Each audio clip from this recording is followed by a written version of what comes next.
Have you heard about the new scams sweeping across America, specifically designed to fool older people? It's happening fast and it's cruelly effective.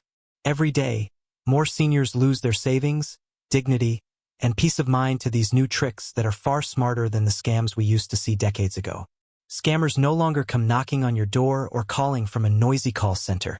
They come through your phone, your computer, even your mailbox, disguised as someone you trust, a family member, a government agency, or a company you recognize. And they've learned to sound real. They don't just steal your money, they steal your confidence. Today, we're going to talk about 5 scams that are spreading faster than ever among older adults and how to protect yourself from each one. I've met countless seniors who thought they were too careful to be fooled. Many of them were wrong. So listen carefully because the smallest mistake can have devastating consequences. I'm not here to scare you. I'm here to keep you safe. Now let's get started. Scam 1: the family emergency trap. This scam preys on one of the strongest instincts we have as older adults, the need to protect our loved ones. It usually begins with a late-night phone call or text message. You hear a trembling voice say, "Grandma, it's me. I'm in trouble. Please don't tell mom or dad." Your heart jumps. The voice might sound familiar, but it's just convincing enough to make you panic. What most people don't realize is that scammers now use artificial intelligence to clone voices. With just a few seconds of audio, maybe from a voicemail greeting or a video online, they can mimic anyone's speech pattern. They'll say they've been in an accident or that they're in jail and need bail money right now. Some even add fake crying in the background to make it sound more believable. I remember one woman in her 70s named Carol who told me she emptied half her savings after getting one of these calls. She sent the money before she even stopped to think because fear makes you act fast. And that's what scammers count on. The best way to fight back is to pause. Don't react emotionally. Hang up and call your family member directly using the number you already know. If they don't answer, contact another relative. Never wire money or send gift cards under pressure. Real emergencies don't demand secrecy. Scammers rely on shock to cloud your judgment. So whenever you get a sudden message about a loved one in trouble, take a breath. Remember, the louder the panic, the higher the chance it's a lie. Scam 2: the tech support con game. This one has fooled even the smartest retirees I know. It usually starts with a pop-up on your computer or phone that says, "Warning, your device is infected. Call this number immediately." The message looks urgent sometimes, even with flashing red text or an alarm sound. It feels official, almost like it's from Microsoft or Apple. But it's not. It's bait. The scammer pretends to be a technician who can fix the issue remotely. They sound professional, patient, and reassuring. They might say, "I just need to connect to your computer for a moment." Once you agree, you've essentially opened the front door to your private life. Within minutes, they can install tracking programs, steal passwords, or gain access to your bank accounts. I once met a retired teacher named Harold, 74, who told me how this happened to him. The fake technician claimed to remove a virus while secretly transferring money from his account. When Harold realized what happened, it was too late. The funds were gone. His bank couldn't recover them because he had willingly given access. The key lesson here is simple. Real tech companies will never contact you this way. They don't send pop-ups or call you first. If something looks suspicious on your screen, shut it down and reboot your device. If you're worried, ask a trusted friend or visit a local computer store. But never under any circumstance call the number that appears on your screen. Scammers are counting on fear to make you forget common sense. The moment you feel that panic rise, that's when you need to stop and think. Real help never comes with a ticking clock. If you're still watching this video and finding these insights valuable, please comment number 2 below to let me know you're here. And if you haven't subscribed yet, I recommend you subscribe and turn on the bell so you don't miss any videos. Your support helps us continue creating good content to inform and inspire you. Now let's move forward. Scam 3: the medical or insurance update scheme. This scam takes advantage of our trust in official-looking communication. You might get a phone call, letter, or email that seems to come from your insurance provider, Medicare, or even your local clinic. The message often says something like, "We need to verify your information to keep your coverage active." Or your medical benefits are about to expire. Please confirm your social security number. Sounds serious, and that's exactly the point. The scammers use real logos, official-sounding language, and sometimes even caller IDs that look legitimate. They know that older adults value their health security more than anything, and they exploit that fear of losing it. The moment you give them your date of birth, social security number, or Medicare ID, you've handed over the keys to your identity. I once spoke with a retired nurse named Linda, 76, who fell victim to one of these calls. She received what looked like a Medicare renewal letter, with her full name and policy number printed on it. She thought it was real. A week later, someone had opened a credit line in her name and started making purchases she didn't authorize. It took her months to clear the damage, and the stress nearly sent her to the hospital.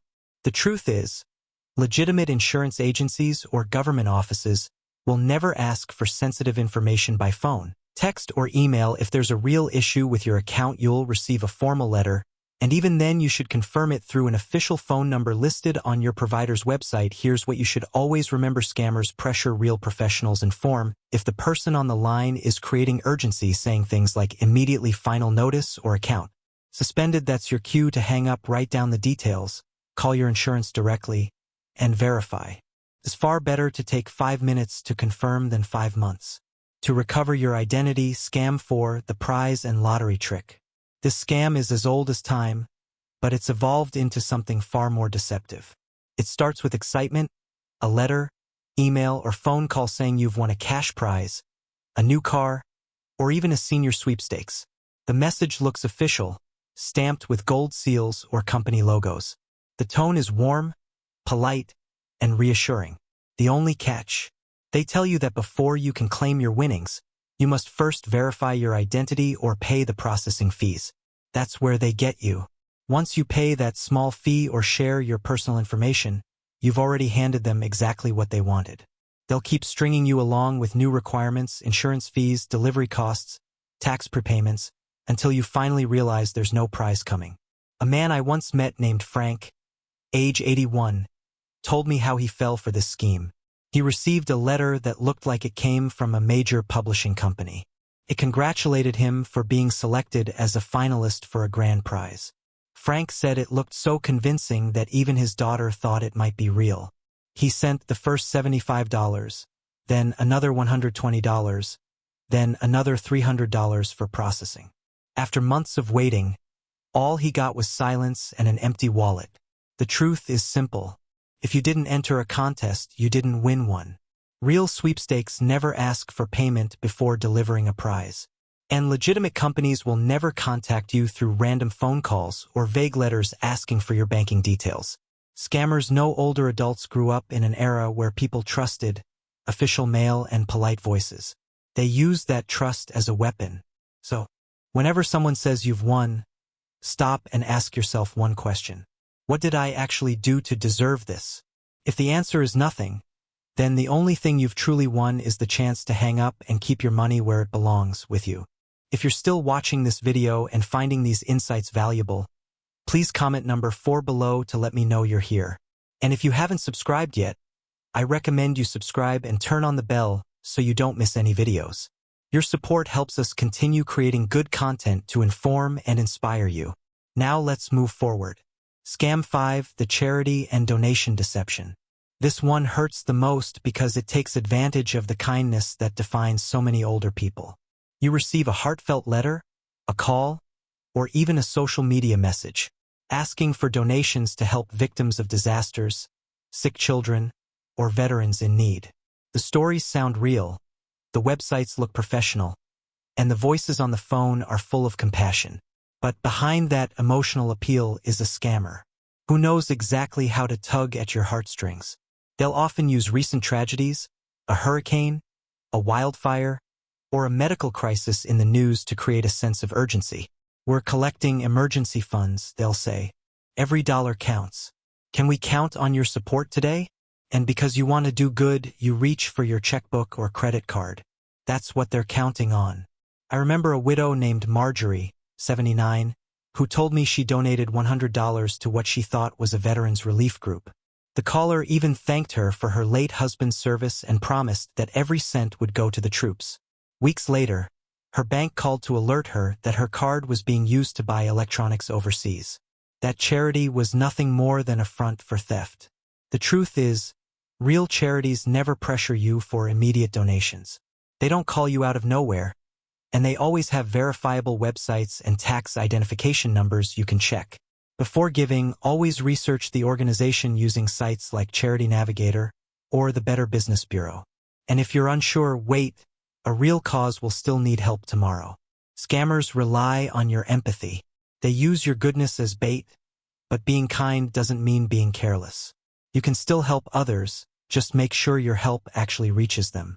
Because in today's world, protecting your heart means protecting your wallet too.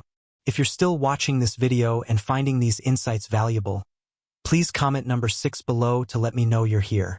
And if you haven't subscribed yet, I recommend you subscribe and turn on the bell so you don't miss any videos. Your support helps us continue creating good content to inform and inspire you. Now let's move forward. Final thoughts. The saddest thing about scams is not just the money they take, it's the trust they destroy. Once you've been deceived, even by a stranger, it makes you second-guess everyone.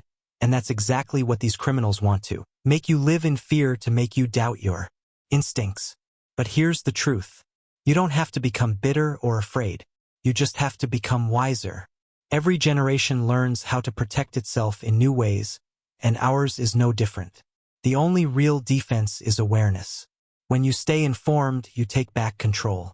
If you ever feel unsure, talk to someone you trust. Ask a friend, a neighbor, or a relative before acting. Scammers count on silence. They want you to feel embarrassed or secretive. But the moment you speak up, you break their power. Remember, technology changes, but human decency doesn't. Keep your heart kind, but your mind sharp. Be generous, but cautious.